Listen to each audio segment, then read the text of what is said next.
Good morning. Hello. Hope everyone is doing well. Welcome back to another episode of the Red Pill versus the Blue Pill. My name is Dr. DeLon Canterbury, founder of GeriatRx and the Deprescribing Accelerator. It's a beautiful day after a little bit of snow. And of course, as always, we're diving into how we can choose the red pill and go against the grain we see in our current healthcare system. So hope this finds everyone well, warm, and rested. We're going a little bit early today, but the mission is still the same. Today we'll talk about some pretty quick tactics and tools that I've found helpful in helping communities, whether it be caregivers or people in retirement communities, or getting, people behind the medication mindset shift and how we can approach deprescribing. And specifically, how can we give people hope that there are other ways to heal when it comes to especially our older adults and loved ones, right? Simply starting off, I think one of the easiest, straightforward things any clinician can do, caregiver can do, is talk about the problem we see. The problem we see with the overuse of some of these medicines, or what that may look like for a family member, whether it may be a new symptom or side effect, or just difficulty in managing, organizing the meds, or even sometimes there's cost in the medications that people may be taking for ages. And so having the testimonies and stories to share from our patients or families can be a great way to build a dialogue around, what is deprescribing, right? It's a newer word. It's not as if every person or lay person may know what that means. So part of the journey I've had in this space was just breaking down what that may look like and dispelling any myths or any pushback on whether that's something that might be, harmful, or something that's going against a prescriber, right? Which may be some common questions or concerns people will have when it comes to discussing this. But, people don't know what it means and how it can apply to them, or that if it's even an option for them, especially when we have a culture where taking some of our meds can, after a while, become a part of your identity, and it becomes a psychological attachment to, your routine, your autonomy.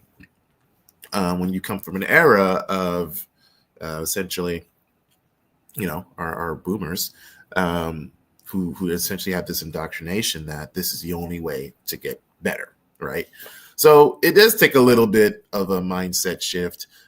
It takes a bit of a behavior shift, right? And approaching some of the habits and day-to-days your residents may have, or your clients may have, who have you.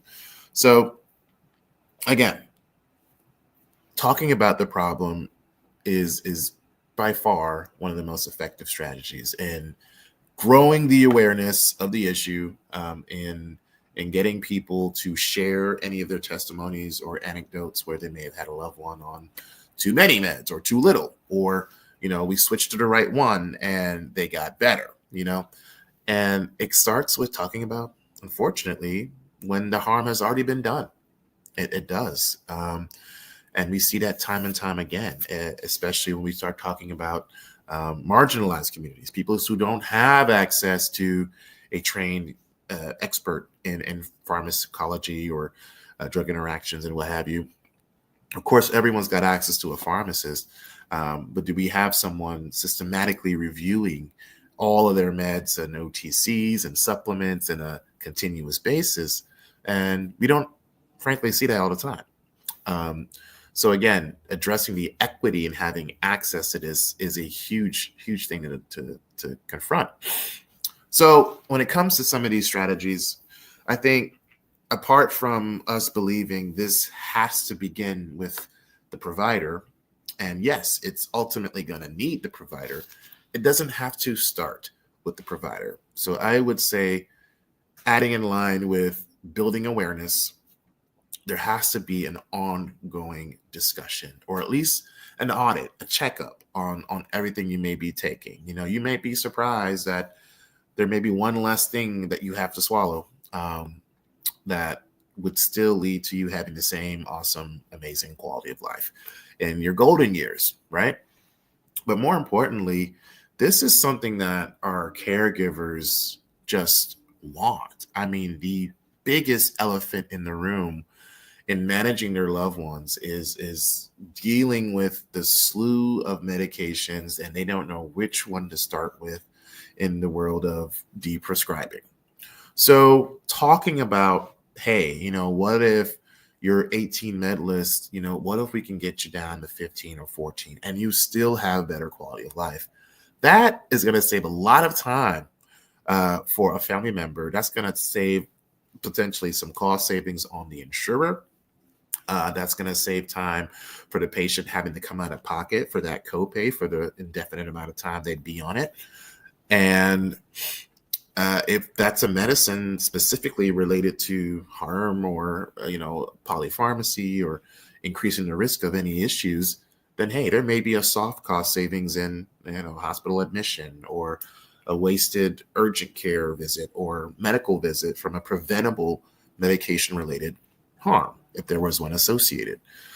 Again, I think the multiplier effect can go on and on and on, but just coming right back down to the caregiver who has to deal with all of this and manage the appointments, manage the scheduling, manage the actual administration of all the meds, that is getting their time back. That is saving them energy, right? And focus and brain power on this one thing. And if we're even specifically dealing with people who have cognitive disorders, it is much more difficult in maintaining that schedule and regimen and keeping people abreast how to give all this stuff. So honestly, when it comes to aging, we say it time and time again, but less is more. Less is easily more, and reducing pill burden is a known issue. And if we can have people in the least amount and improve quality of life while we're at it, so be it. Let's do it. But retirement communities, I mean, specifically our assisted living facilities. Of course, some of our SNFs have some regulations in place, but I think there's still room for opportunity to make this framework a part of the culture and not just a thing you have to do with a Medicare CMS checklist if we're talking about a SNF or skilled nursing population.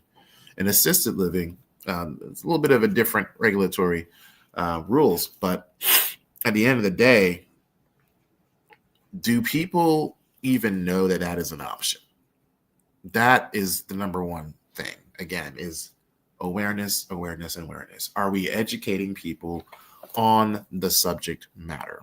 Are we even making that distinction that in this stage of life, is this, really going to add much more time to your quality and to your life longevity? All right. So that's number one. I would say number two comes down to behavior shifting. So I mention often mindset shifting and what that might look like. But I know that in terms of, frankly, talking about who becomes the champion, like I like to say, deprescribing advocate, but who becomes the deprescribing advocate in your world or sphere? And it can be the clinical person. It could frankly be the wellness director. It could be the programs director, right? It's just really, it's a matter of who's going to champion this awareness and then keep other people of the care team or professionals involved in the subject matter, right? So that's the little missing link that is going to lead to it, how it has become sustainable if we've got someone consistently bringing this up and then advising others on how they can shift some of their beliefs around the power of what deprescribing can bring about. So this is tapping a bit into the world of, honestly, psychology, implementation science, starting with one little small thing and then making micro changes along the way, while you're consistently monitoring and tracking for, changes in your intervention. So this is definitely not necessarily my scope of practice, but it is a part of the tour de force behind making a company or organization or system change from within. So it's going to clearly have to involve the family member. It's going to have to involve the patient. It's going to have to involve the clinical team, the pharmacist, the care manager or social worker. It's definitely going to have to involve the nurse. It's going to definitely involve the wellness director. It's absolutely going to involve someone on the admin side who's managing and making some of the financial decisions around this. There has to be some type of invested cultural shift from within for this to continuously work. And so one of the first steps is essentially identifying who's going to be the point people to execute this, like who's going to have the greatest impact. And so one of the ways we do this is by working directly as a service to the communities. We will go in, we will conduct what we call Deprescribing workshops, and we will specifically talk through what the medications may do or look like and add that awareness that we saw in the first step. And that talk or workshop or interactive activity will lead to some of the behavior changes with, the potential residents or the caregiver or the family members involved.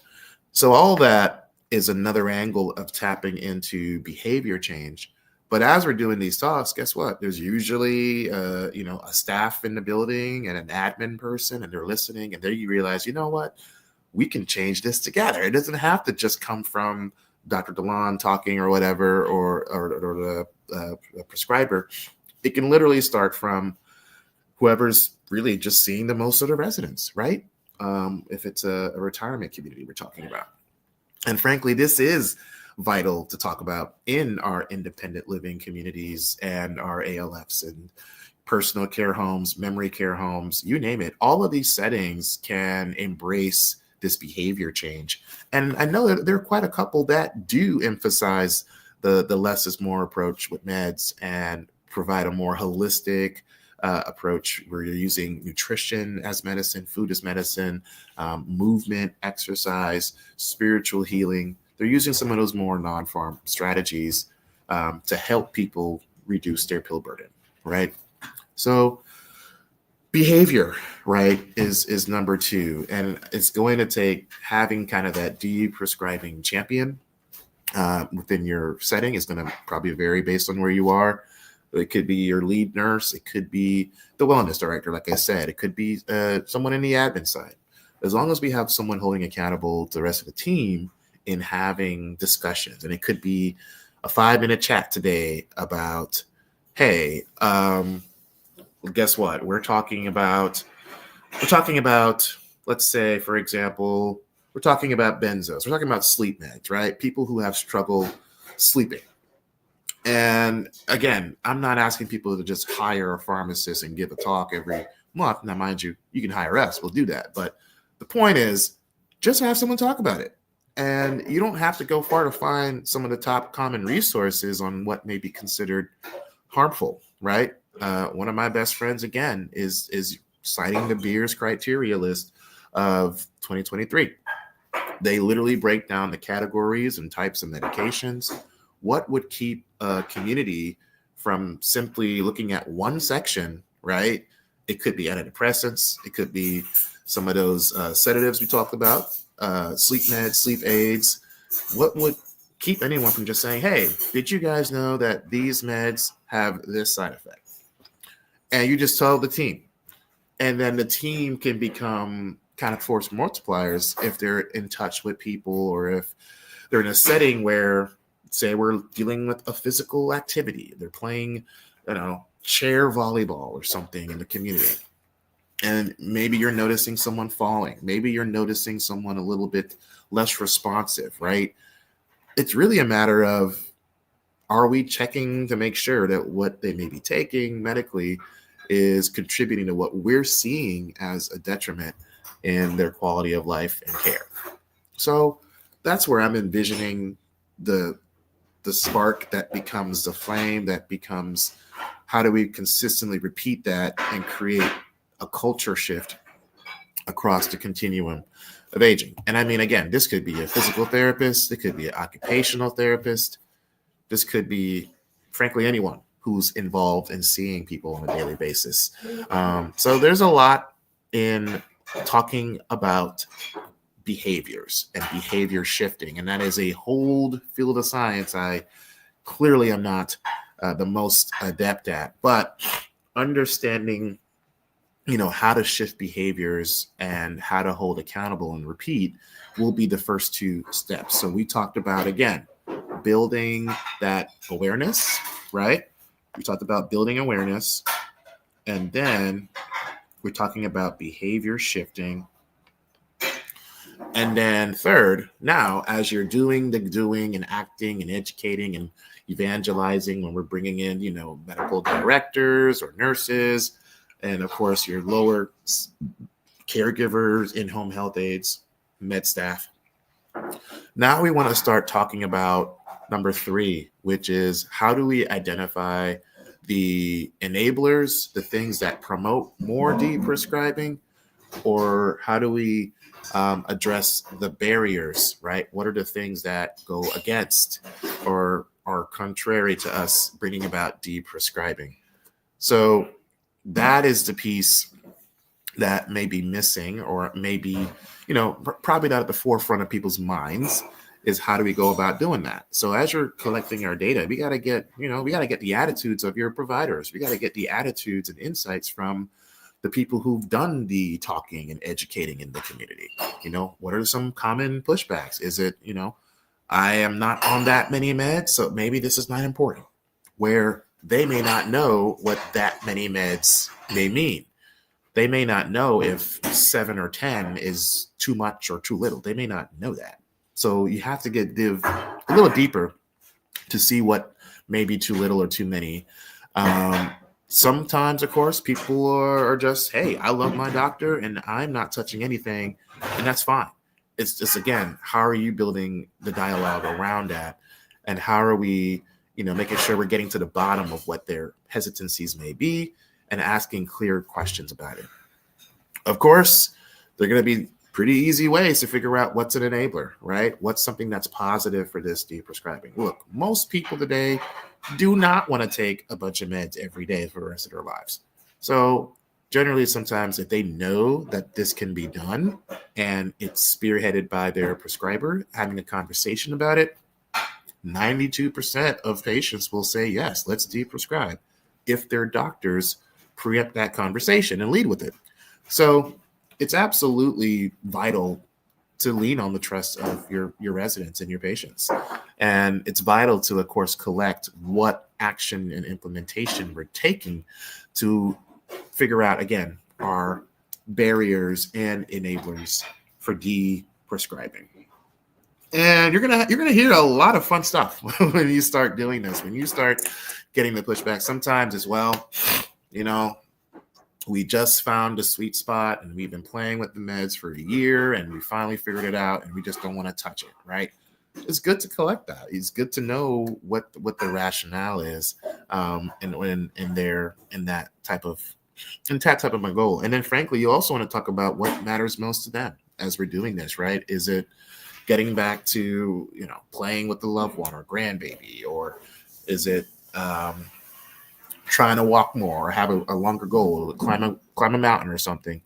Again, we're kind of shifting beliefs a little bit, but we're also asking about what really does truly work best for them. All right. So there isn't really an easy way to do all of this. Let's be honest. It does start with small micro shifts in the logistical operational flow. But leave it to the person who's going to have the most reach and has the most passion and bandwidth for doing something like this. All right. And of course, it's really easy when you have clinicians who are already trained in this role to come in and kind of give some general advice. It may help to even have, printed materials out, to have brochures, pamphlets. A couple studies, used printed materials to just advertise about, hey, did you know that this type of medicine can cause you to fall in terms of benzodiazepines, and had an association with motor vehicular accidents, right? A lot of that was done with printed brochures and mailers to get to people's homes. And just talking about the conversation led to a percentage decrease, which I can't remember off top, but this comes from the Empower study, which was done in Canada. So really cool study, significant drop in people taking benzos just from getting mailers and talking to their pharmacists on, can we consider stopping this, once they eventually got approval from their doctor. All right. So it can be done. You just got to get a little creative with it. All right. Beautiful. So we, of course, mentioned some behaviors and enablers. So trying to catalog what that looks like, what that may be, and how can we, foster more of one and hopefully stop another. But of course, if we do this, we're going to have to eventually find a way to track what is working. So number 4 will come down to, how are we tracking some of these discussions, right? How are we tracking the actual intervention? Are we finding that, hey, if we stick to a small population of people, say, falling, right? One way you could probably track that, if you've got a number of people who are taking, 12, 15 more, or maybe even 2 or 3 meds that we know have a falls risk characteristic. If we stop 1 or 2 of the falls risk drugs, does that lead to less falls? Maybe, maybe not. We don't know. And then you watch and track over time to see what that may look like. All right. We try to see if there's any improvements in quality of life, right? If there's 1 less med, hey, great, even better. But we're going to have to figure out a way to track and monitor our interventions, right? Maybe it's tracking something as simple as, we had a discussion with my provider, all right? And some people who may be an independent, they're going to have multiple different providers from different settings, right? Sometimes they have the provider from in-house, or they use a concierge provider.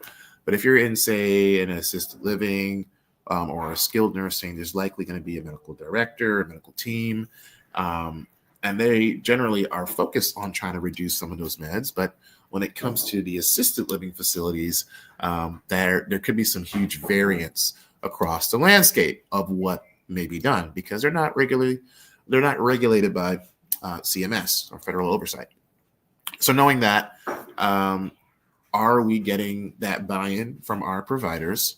And if we have a small population that we know are high risk and having repeated issues, are there some trigger meds in there that we can focus on that can lead to maybe a tapering regimen, or maybe a switch, or, man, I wouldn't say just starting with the beers list, but literally ask your providers, what are the top 3 meds that you think are problematic in your population?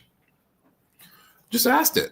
And if they see a pattern across most, like maybe it's a formulary thing, maybe it's just the cocktail that's always given when you got constipation and it ends up being forgotten after a while, it depends, right? But those are the conversations you want to have. And then you want to make sure we're rewarding the behavior change along the way. All right. So as we're tracking and monitoring and seeing what may have worked, and it could be good data, it could be negative, so to speak, data, but all data is going to be good here, because we're, again, shifting a process that normally is not done. All right. From a community standpoint and from an organizational standpoint, it's not. I mean, unless it comes from one person bringing it up to the provider, or a provider realizing this is too much, let's do some changes, it's generally not brought about from a system. And so, of course, we know we're talking about moving mountains, but this can be done from a micro change, just a micro change in a process, a micro change in operations. But where does it all start? Education, right? Education and awareness of the overprescribing issue, or the overuse of meds.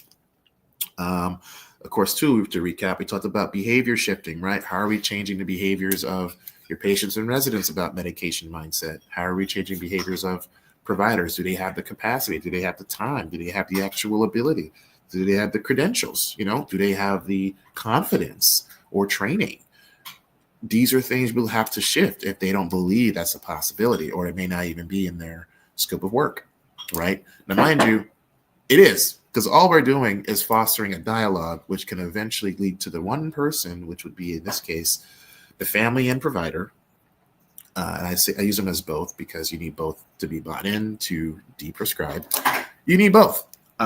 So you would need both to eventually agree to that change. Maybe easier said than done. Of course, this is not easy framework. There have been a couple of deprescribing frameworks developed. Institute for Healthcare Improvement is a great resource. They've got a blueprint on making some of these micro changes we're talking about today. Deprescribing.org, where a lot of the information I've cited today came from, has a wonderful PowerPoint discussing kind of the behavior shifting and change making to implement the deprescribing portion. So yes, there's deprescribing, but how do we implement and understand that this is a behavioral shift, right? So we talked about behaviors. That's number 3. I'm sorry, that's number 2. Number 3 was then how are we tracking the enablers of deprescribing, and how are we tracking the barriers, right? So what are some things as we're doing this? What can we look out for as we continue to repeat the cycle in the next phase? So always good to know what may be holding up progress and what may be leading to better outcomes, all right?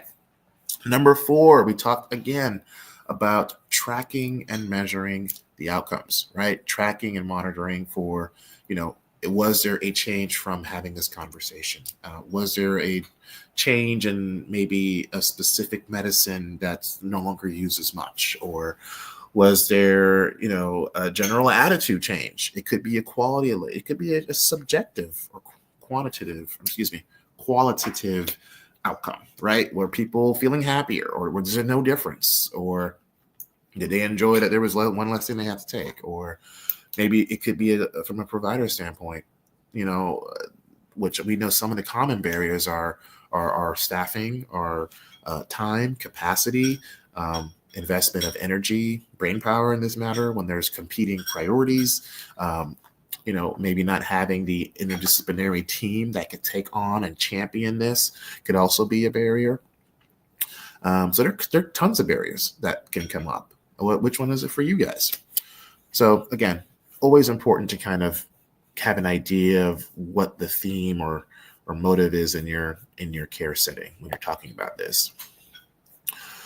So another secret I would say is, apart from getting all those things that are working well and what aren't, really the last step, the 5 secret, is really just rinsing and repeating. All right.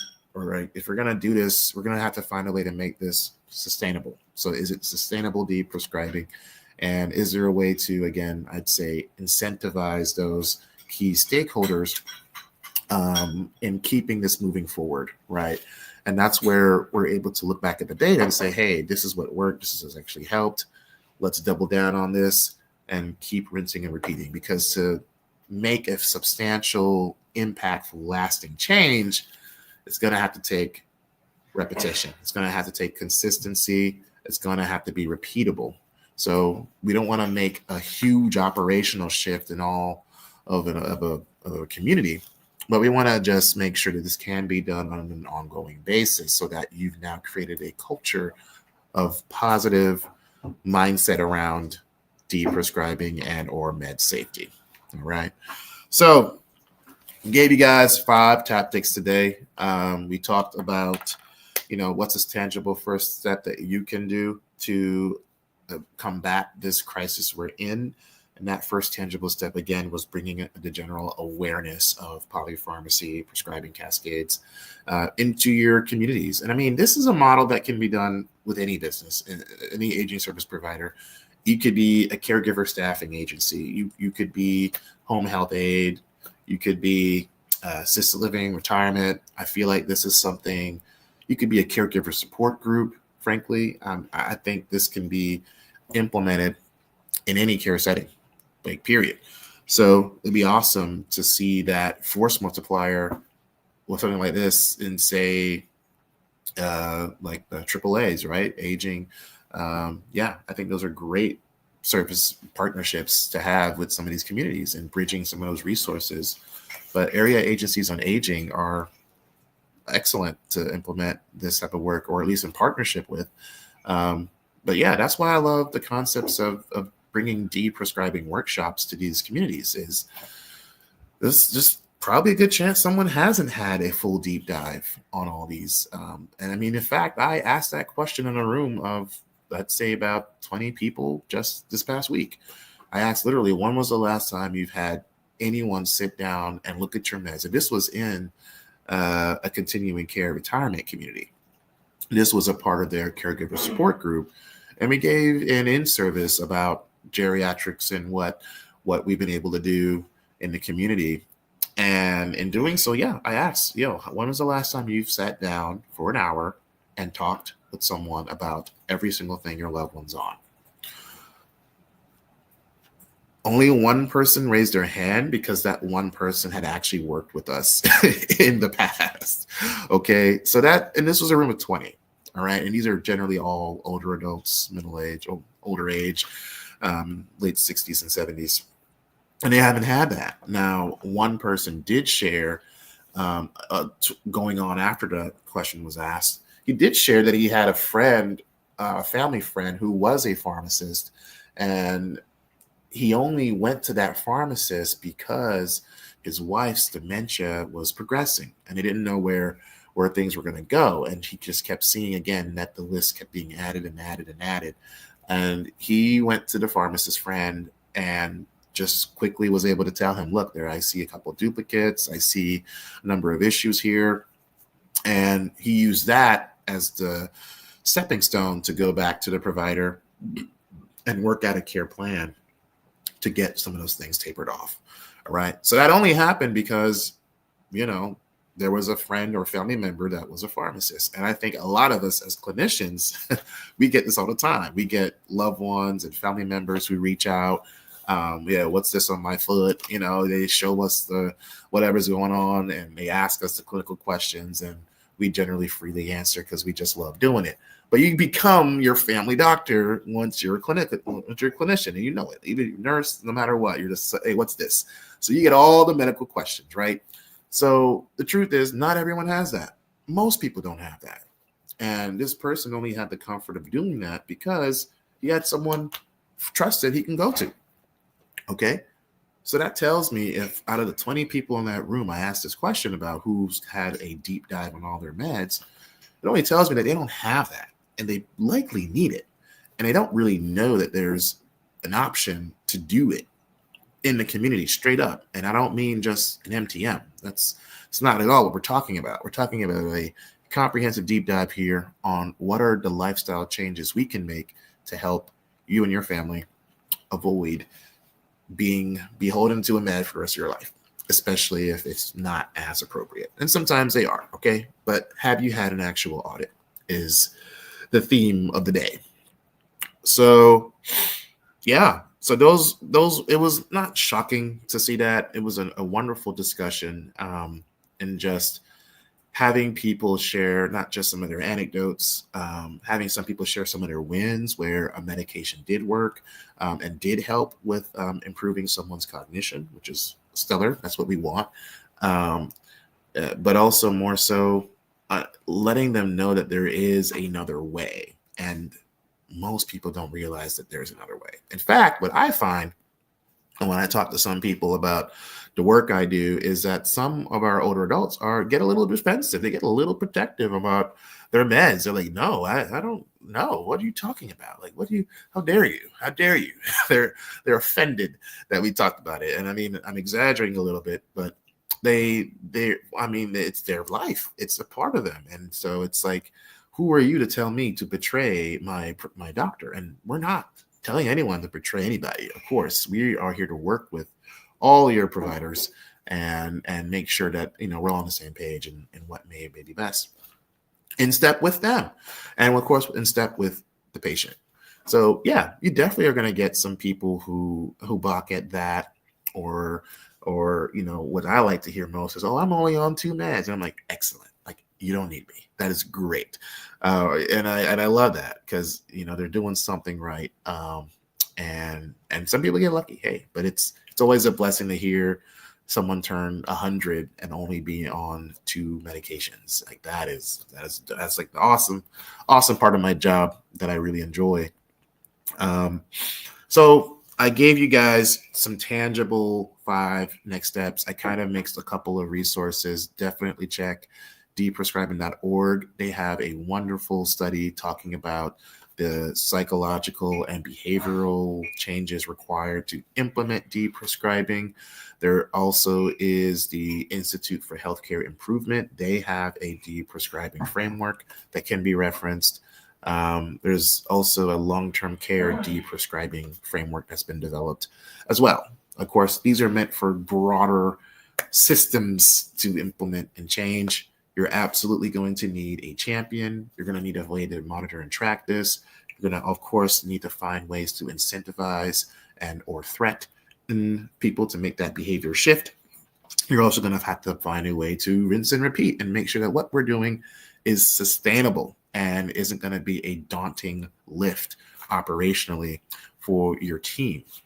Okay, so those were some 5 awesome things we all can do from a systemic standpoint. Of course, I pride myself on helping most with the awareness and education and outreach and shifting beliefs around that and evangelizing that little spark that then becomes the flame, where these places now are centers of excellence on deprescribing, which I envision to be the future of aging. But it is going to take some buy-in. It is going to take an actual commitment to shifting and changing this, because we know that humans don't like change. Humans like to repeat the same stuff. That is our habitual nature, is to be consistently the same.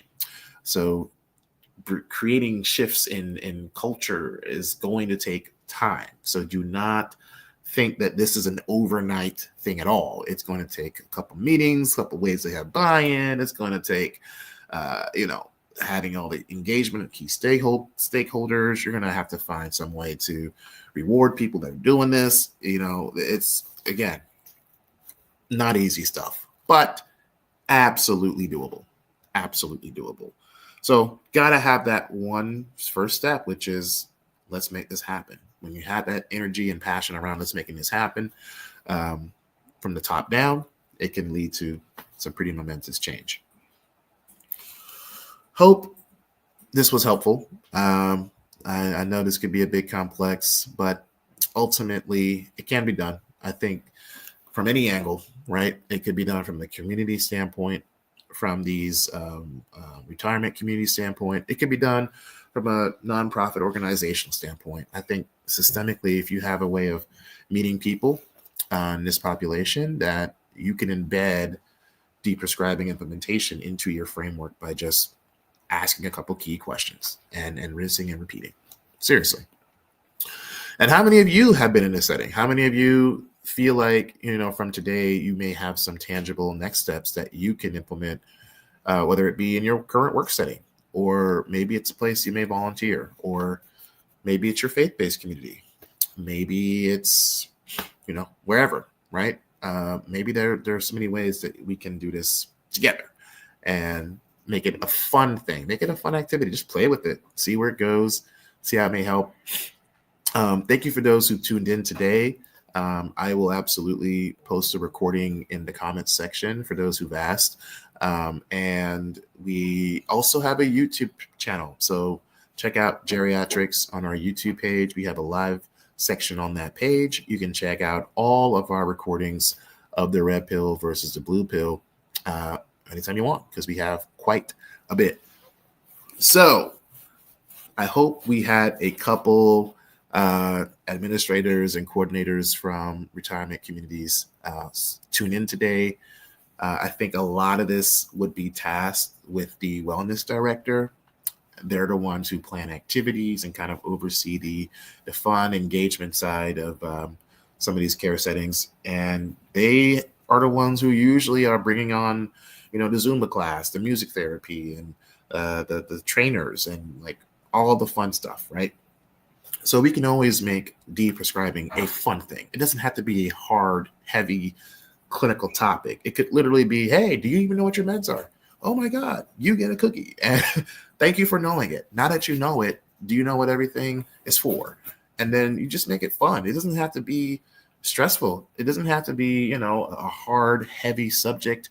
It could be a game. And I think when we start seeing it as gamification and rewarding and incentivizing, it ends up being a bit of a mini competition. And when you got a competition, well, I want to be on the less meds. And, I could see that fostering a whole shift in environmental culture around how we perceive meds, right?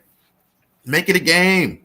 I think that's one of the bonus secret I'll give you guys is make it fun, make it a game. Like put a dashboard up, put a sticker if someone had a conversation about stopping a med. Give them, I don't know, give them a $10 gift card, give them a coffee. Like it doesn't matter. And in fact, on the flip side, do the same thing when it comes to your champions. If you've got champions and you're seeing some good results and consistency, reward them too. Like make it a game, make it fun for them. You get a day off if you get, 100 people to buy in to talking about this with their provider, or catching something to escalate to a medical provider, or a family didn't believe that was an option. Now they do, and now you have a story to tell. Again, they're going to remember you that made the shift, and it was where that was done. And that's what's going to get them talking. That's going to lead to, guess what? More business for you, more, what we call a talk trigger for other people, and more power in the word of mouth impact you have because you're going that extra step that no one else would really go. Because guess what? People are scared to talk about this. People are scared. And I don't blame them. We've been cultured to believe that this is the only way to do this. There's a target on my back. I'm pretty sure pharma isn't as pleased that I'm bringing up discussions about this, but that's fine. This is the mission. This was the calling. So be it. But again, this can be done if you're a caregiver. This could be done if you're the patient. This could be done operationally in a wellness clinic. It doesn't have to start with just the providers. All right. So hope this was insightful. Of course, you've tuned in to another episode of the Red Pill versus the Blue Pill. My name is Dr. DeLon Canterbury, the Deprescribing pharmacist, founder of GeriatRx. Tune in next week. We'll have another episode, and we will share more on how you all can be awesome deprescribing advocates. Thanks, and take care.